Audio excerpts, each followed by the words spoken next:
play till the end of the first game? Did I play the what? Did you play till the very end of the first game? No, but I have an idea of what it's about. Okay. So at the very end, Riku stabs Sora in the heart with a keyblade. And he takes his heart out because he's trying to get Kairi. They find out Kairi's heart and Sora's heart are both in Sora. And so he needs Kairi's heart to open up the darkness gate or whatever. And so he stabs Sora in the heart to release her heart, but in the process it also releases Sora's heart as well. Okay. So Sora turns into a little heartless, like a little black heartless, and he's running, cute. And you run around as a little black heartless. And at one point, you're in a room with a bunch of other heartless, and Donald and Goofy are like fighting. I think, I don't remember.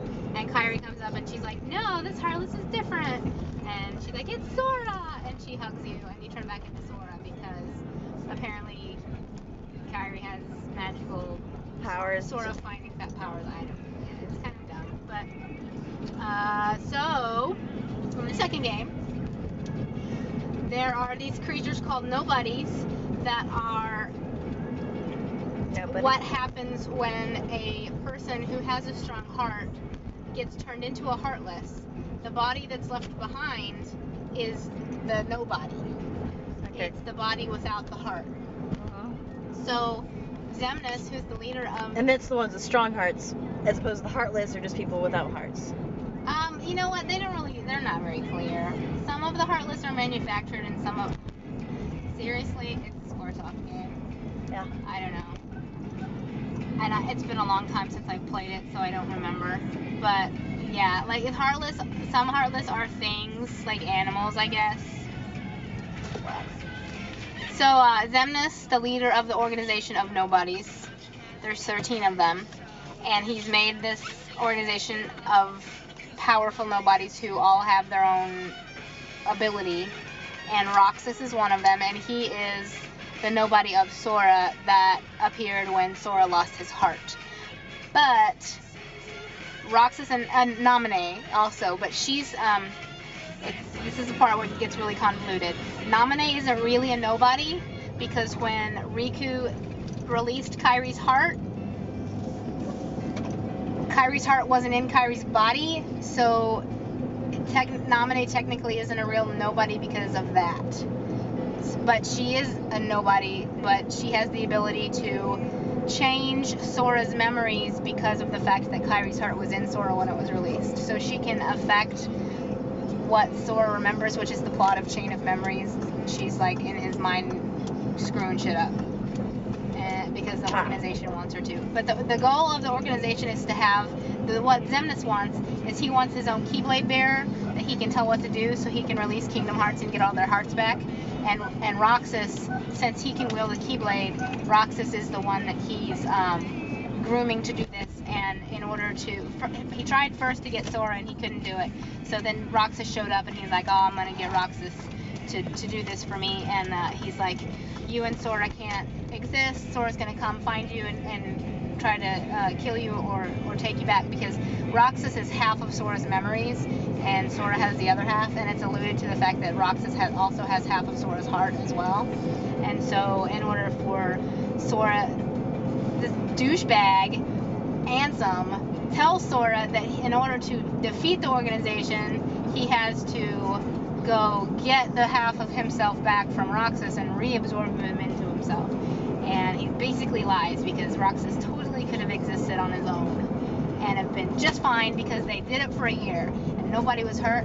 But then everybody gets lied to, and Xemnas tells Roxas that Sora's going to come kill him, and Ansem tells Sora that he has to reabsorb Roxas to defeat the organization. And all the organization really wants to do is just get their fucking hearts back, but Sora goes on a genocidal rampage and kills everyone. And Roxas leaves the organization to go find Sora to preemptively try to kill him so that he won't disappear. But Riku comes and he's like, "I'm one bad motherfucker in my black coat," and and Riku's like gonna get Roxas back so he can take him to Sora and fix Sora, even though Sora's not really broken. And he basically kicks Roxas's ass and takes him back, and they put him in this machine that makes him think he's in Twilight Town, but it's really not Twilight Town. It's fake. It's all in his head.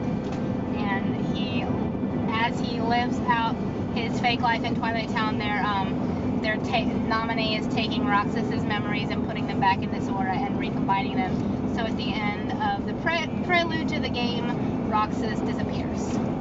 Aww. But Axel is his best friend.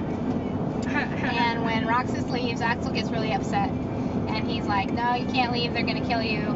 And Roxas is like, I don't care. Then he leaves. And then Axel gets sent to get Roxas back. But the whole time he's like, Roxas doesn't remember anything. He doesn't remember the organization. He doesn't remember Axel. But he starts to remember when Axel shows up. And after he starts to remember, Axel's like, let's blow this pop stand. And Roxas is like, I can't. It's too late. I'm already disappearing. And then he disappears. Aww. Is he gonna come back? Now he gets reabsorbed into Sora at the very, very end of the game. And it's pretty stupid because at the end, it's the thing that they try to make you feel better is that Sora and Nominee still exist inside Kairi, or Roxas and Nominee still exist inside Kairi and Sora because they remember each other. So basically, they're like personalities inside each character's head that can think on their own, I guess. I don't know. It's interesting. It's not very. And like, then how would you feel if you were a person stuck inside somebody else's head, but you couldn't disappear because the other person remembered you? It would kind of suck. Yeah, it would suck, wouldn't it? And then Axel dies in a burst of flame. Yeah, Axel kills himself because he knows. Can't bear to be without Roxas. Well, no, he tells Sora he's like, Roxas is inside you, and he knows he can't get Roxas back out, and so he doesn't really, like, Axel really never likes Sora very much, but in order to save Roxas, who is inside Sora, he kills himself, and the popular theory is that he knows Roxas is there, and he just doesn't want to, since he can't be around him anymore, there's not really a point to keep on living, so he just